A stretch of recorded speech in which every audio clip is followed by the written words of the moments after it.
Hello बच्चों, let's see this question. This question says a sample of paramagnetic salt contains 2.0 into 10 to power 4 atomic dipole, each of dipole moment 1.5 into 10 to power minus 23 joule per Tesla. The sample is placed under a homogeneous magnetic field 0.84 Tesla and cooled to a temperature of 4.2 Kelvin. The degree of magnetic saturation is assumed equal to 15%.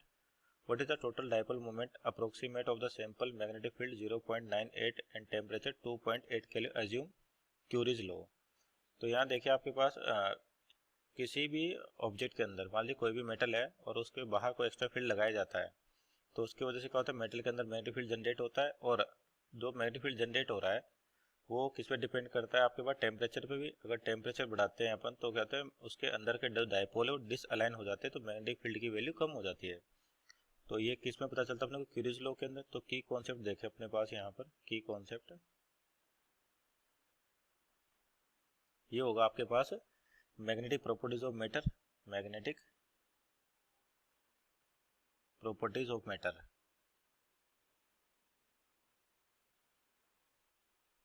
Of matter का या metal की बात करें, क्योंकि यहाँ पे आपके पास मैग्नेटिक फील्ड बताना किसके अंदर, मेटल्स के अंदर अकॉर्डिंग टू टेम्परेचर और आउटसाइड मैग्नेटिक फील्ड।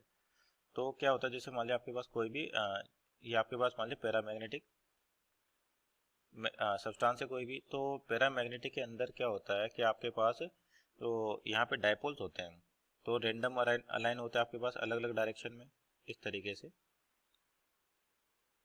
तो जैसे बाहर से कोई मैग्नेटिक फील्ड लगाया जाता है तो ये जो डायपोल हैं ये क्या होते हैं, इस मैग्नेटिक फील्ड की डायरेक्शन में अलाइन करना शुरू कर देते हैं। तो इनमें से 100% अलाइनमेंट तो नहीं होता, कुछ एक दो रह जाते हैं। तो यहाँ पर क्या होता है, इसके अंदर मैग्नेटिक प्रॉपर्टी जनरेट हो जाती है।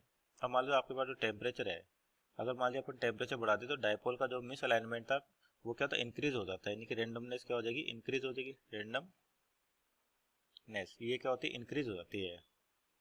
तो यानी कि आपका मैग्नेटिक फील्ड की वैल्यू कम हो जाती है। अब देखो जो क्यूरीज लॉ यहाँ पे पूछा हुआ है, तो जो आपका मैग्नेटिक डायपोल है मोमेंट है एम, ये डिपेंड करता है मैग्नेटिक फील्ड पर जो एक्सटर्नल लगा रखी है और इन्वर्सली प्रोपोर्शनल होता है टेम्परेचर के। तो यानी कि मैग्नेटिक डायपोल मोमेंट हो गया आपके पास कुछ सम कांस्टेंट लेट से के बी बाई टी। अब यहाँ पर अपने को बताना है कि डायपोल मोमेंट बताना है जब अपने पास फील्ड कितना 0.98 और टेम्परेचर भी 2.8 हो गया। तो सबसे पहले केस के लिए नेट मैग्नेटिक डायपोल निकाले अपने पास। एक का कितना 1.5 इंटू 10 टू पावर माइनस 23 और कितने से 2.0।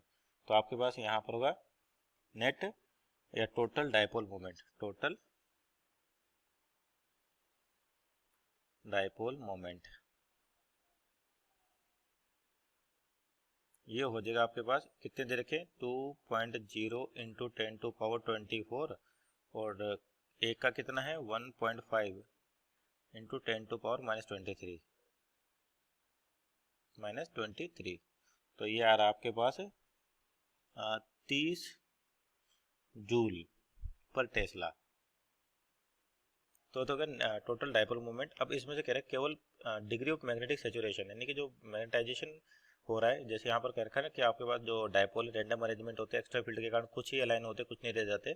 तो इसका जब फील्ड लगाए तो केवल 15% ही आपके पास सेचुरेट होते हैं। तो टोटल मैग्नेटिक मोमेंट का केवल 15% ही अपने को मिलेगा। तो क्या लिख सकते हैं यहाँ पर कि आपका इफेक्टिव डायपोल मोमेंट कितना हो जाएगा। इफेक्टिव यहाँ से निकाले अपन effective dipole moment, effective dipole moment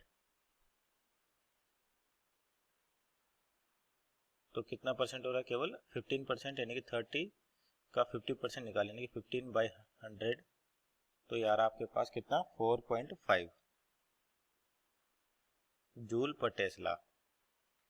अब वहाँ पे जो लो है उसका यूज करें तो अपने पास क्या लिखे m1/m2, m1/m2 is equal to कितना हो जाएगा, directly proportional to magnetic field तो है सही, तो b1/t1 इंटू ये यहाँ से b2 ऊपर जाएगा आपके पास, सॉरी t2 ऊपर जाएगा और b2 की तरह जाएगा नीचे की ओर। तो अपने को वैल्यू निकालनी है किसकी, m2 की। तो यहाँ से जो m2 निकालने अपन, तो m2 की वैल्यू हो जाएगी m1t1b2 डिवाइड बाय b1, ये दे जाएगा b1t2। तो यहाँ पर वैल्यूज रखें तो m1 कितना 4.5 और उसके बाद T1 टेम्परेचर कितना आपके पास इनिशियली 4.2 केल्विन, और आपका मैग्नेटिक फील्ड कितना है बाहर का 0.84